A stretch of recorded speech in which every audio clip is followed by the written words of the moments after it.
On my 51st birthday, my wife publicly announced that she was leaving me for a younger man. My daughters applauded. I calmly set my plate aside and said, "Be happy, girls, but understand this, I am not your biological father. I adopted you out of compassion, and today that compassion ends."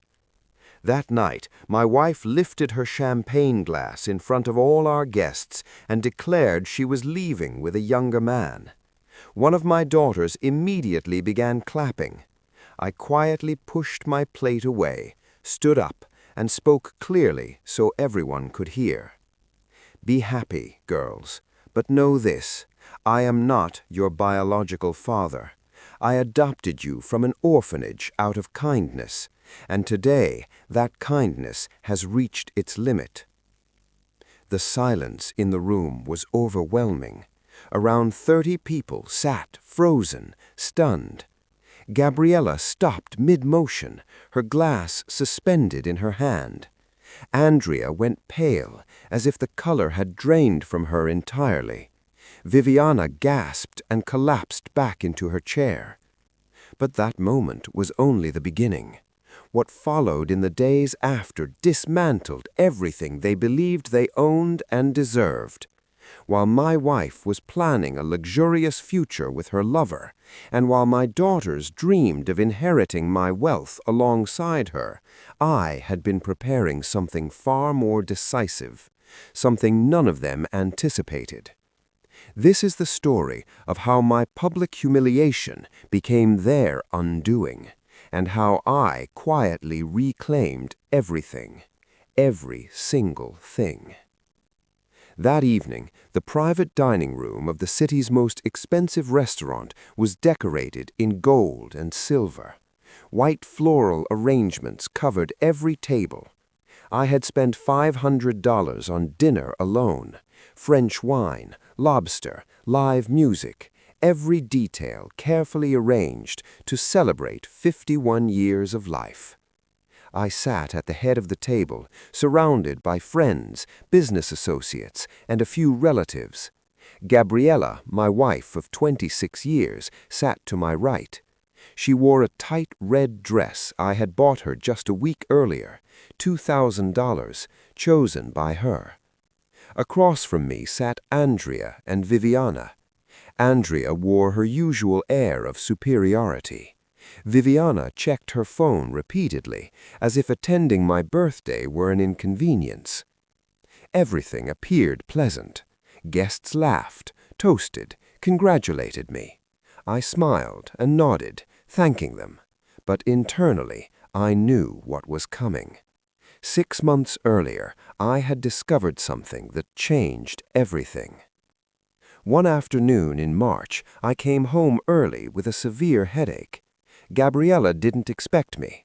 The house was quiet until I reached our bedroom and heard her laughter and a man's voice. I listened as she mocked me, confident I would never suspect a thing. I did not confront them. I left quietly, drove to my office, and made the most important decision of my life. I would not beg or explode. I would dismantle everything, legally and completely. I called Miguel, my lawyer and longtime friend. After hearing everything, he said, "If we do this carefully, they won't see it coming."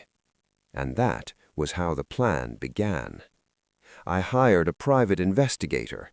Within weeks, I had undeniable proof, photos, recordings, messages. Marco was a personal trainer she met at the gym. Then I reorganized my assets. A prenuptial agreement Gabriella signed years earlier without reading clearly stated that proven infidelity meant she received nothing. Miguel confirmed it was tight.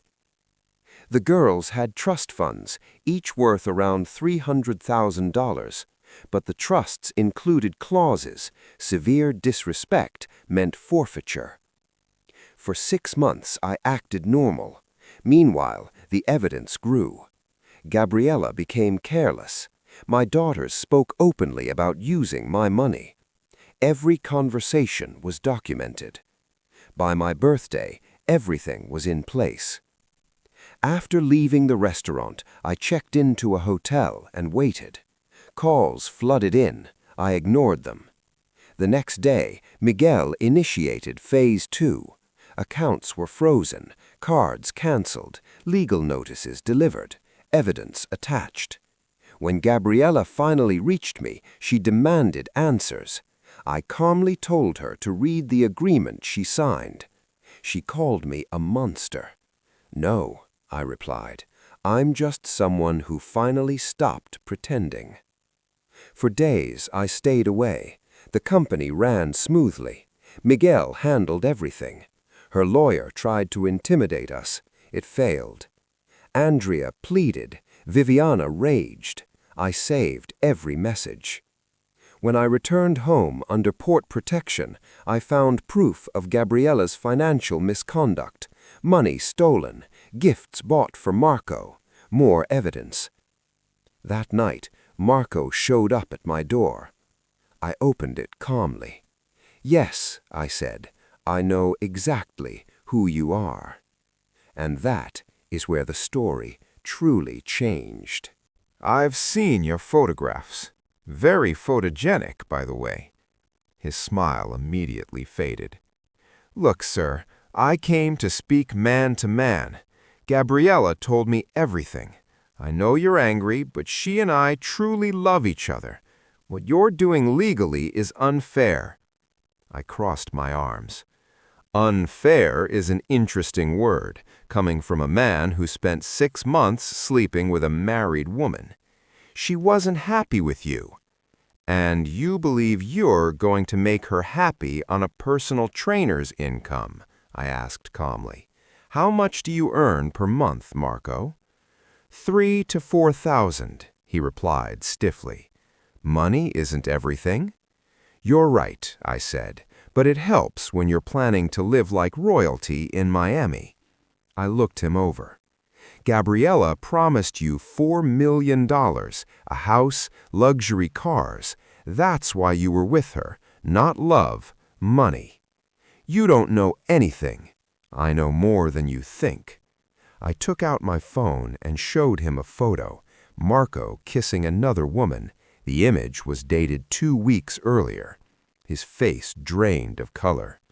My investigator does excellent work, I said. It turns out you have at least 2 other wealthy married clients. You offered them the same promises. I stepped back. Get off my property. He left without another word. The next morning, I sent Gabriela the photos. No explanation, just 3 clear images. Marco kissing a woman in her 50s, entering a hotel with her, and receiving an envelope, likely cash. 5 minutes later, Gabriela called, hysterical. She screamed, cried, insulted Marco, then blamed me for sending the photos. Now you understand. The man you humiliated our marriage for only wanted your money, and now that he knows you're getting nothing, he's already searching for someone else. You knew? She sobbed. You knew and didn't tell me? Why would I replied. You chose to destroy our family. I simply allowed you to finish what you started. I ended the call. 2 hours later, Miguel called. Gabriela's lawyer filed a motion to invalidate the prenuptial agreement. They're claiming duress and lack of understanding. And will it work? I asked. No. We have witnesses, video of the notary explaining each clause, and proof she signed voluntarily. Still, they're trying. Good, I said. Let them waste money. They also requested temporary support. They're claiming she has no resources. And our response? That she has money in a secret account, misused marital funds, violated the agreement, and is entitled to nothing. That same afternoon, Andrea forced her way into my office. She told security she was my daughter and that it was an emergency. She looked nothing like she had at my birthday. No makeup, wrinkled clothes, exhaustion on her face. "Dad," she said softly, "I need to talk to you." "I'm not your father," I replied evenly. "You made that clear." She bit her lip. "I didn't mean it. I was angry. Mom told me—" "I know what she told you, that I never loved you, that I only cared about money, and you believed her." "She's my mother," Andrea said quietly. "She was," I replied, "until you learned she lied to you as well." She sat down without permission. "I need access to my trust. I have debts, $35,000. "On what?" I asked. "Credit cards, clothes, trips." "Things you needed?" I repeated. "For 25 years I paid for everything, and it was never enough." "What do you want me to do? Beg?" "I want nothing from you anymore." "So you'll just let me fail?" I stood and walked to the window. "When you were 7, you had pneumonia. I slept beside your hospital bed for 2 weeks. When you were 15, I canceled a $2 million business trip to help you through your first heartbreak. When you wanted to study in Paris, I paid $240,000. You never once said thank you." She cried silently. "Yes, Andrea," I continued, "I will let you fall, because you never valued what you were given. But I'm your daughter. I'm your 25-year-old adult who needs to learn independence." She stood up angrily. "You'll regret this." "I don't think so." She left, slamming the door. That night, Viviana tried another approach. She sent a video crying, saying she missed me, calling it all a misunderstanding. It was clearly staged. Then she sent another message. "If you don't give me my money, I'll go to the media." I forwarded it to Miguel. "Extortion," he replied. "This helps us." A week later, Miguel called me into his office. Gabriella's lawyer, Uriel Mendoza, was there. "I'm proposing a settlement," Uriel said. "There's no negotiation," I replied. "There's accountability." He warned about media exposure. I reminded him the exposure had already happened by Gabriella. "She'll waive business claims," he said. "She wants the house and $500,000. I laughed. "The house belongs to my company. She will receive nothing." The meeting ended. 3 weeks after my birthday, Gabriella went public. She posted a dramatic message online accusing me of abuse. It went viral. Andrea and Viviana shared it. Miguel panicked. "Let them continue," I said. "They're creating evidence." And they did. Gabriella contradicted herself in interviews. She organized protests. Then she made her final mistake. Miguel arranged a press conference. I presented facts, documents, photos, recordings. Public opinion shifted overnight. Then Marco gave an interview admitting money was part of the relationship. That destroyed Gabriella completely. My business remained strong. Later, her sister Beatrice called and confirmed what I already knew. Gabriella married me for money. She had never loved me. By the time the preliminary hearing arrived, I felt calm. When the judge reviewed the evidence, she ruled decisively. The prenuptial agreement stood. The trust funds remained frozen. And for the first time in decades, the truth finally mattered.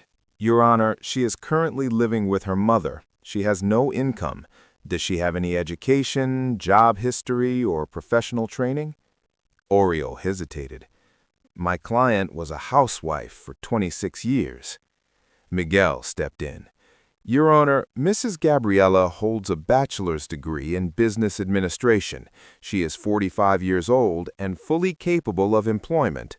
Additionally, she has $2,300 in a private bank account she opened without my client's knowledge. The judge raised an eyebrow. $2,300? Yes, Your Honor. Funds she withdrew gradually from joint accounts over several months in preparation for leaving. The judge turned toward Gabriella. You currently have $2,300 available. Gabriella nodded weakly. Then you have sufficient means to support yourself while seeking employment. The request for temporary support is denied. Oriel sank back into his chair. Gabriella began crying openly. "We will now schedule the formal trial for 6 weeks from today," the judge stated. "Until then, existing orders remain in effect. Mr. Abner retains full control of all assets. Mrs. Gabriella has no access to properties, accounts, or vehicles. Andrea and Viviana have no access to their trusts." She struck the gavel. "This session is adjourned." I exited the courthouse with Miguel. Reporters were waiting, but I said nothing and walked toward my car. Before I got in, I heard someone call my name. "Abner, please!" It was Gabriella. She had followed me outside, ignoring Oriel's attempts to stop her. "Please, let's talk. Can we fix this?" I turned to her. "There is nothing to fix. You lost on every front. I need to eat. I need a place to live. You have $2,300 and a university degree. Get a job like everyone else. After 26 years, this is how you treat me? You ended this first, on my birthday, in front of everyone. I made a mistake."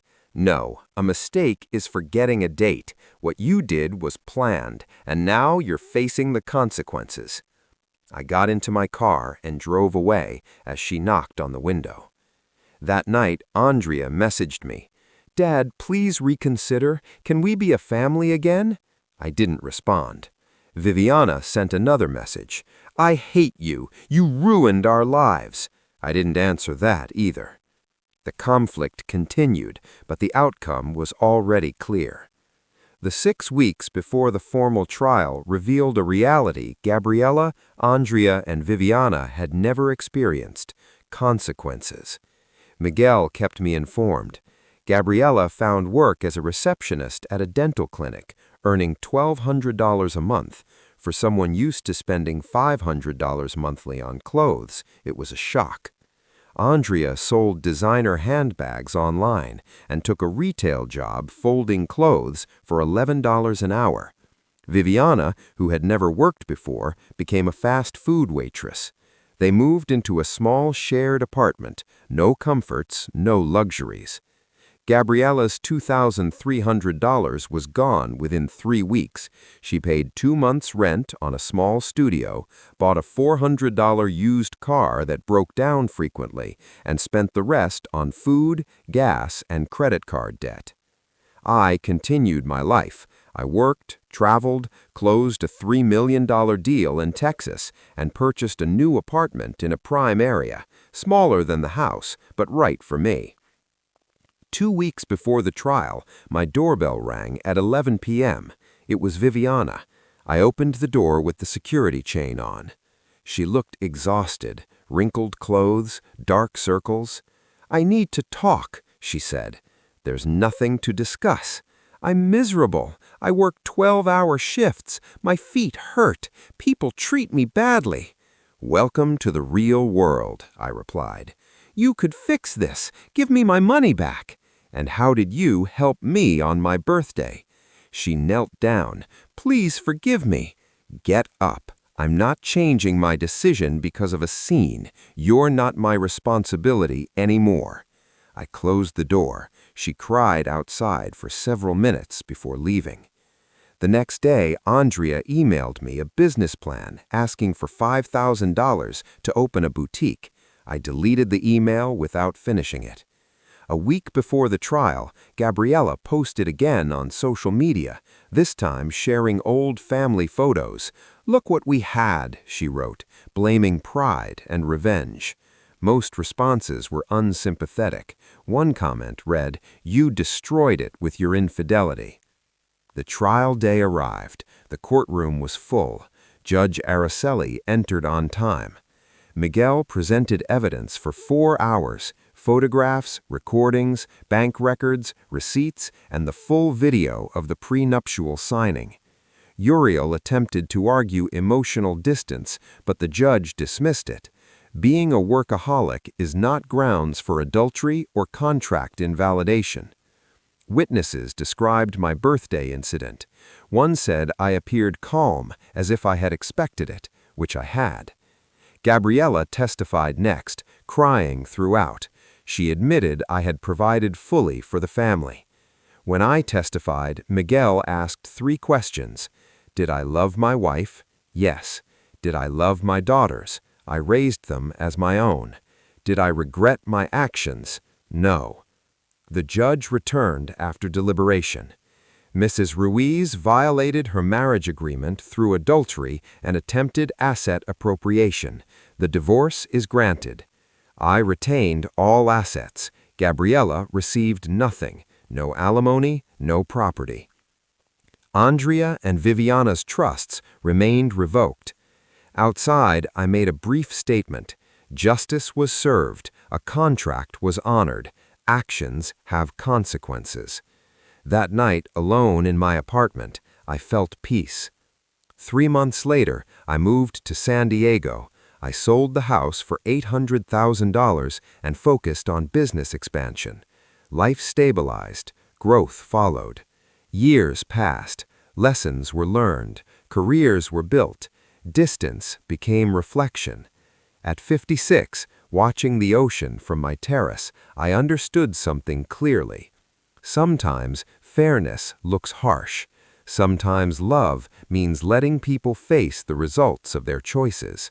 And sometimes the most powerful outcome isn't revenge, it's balance restored.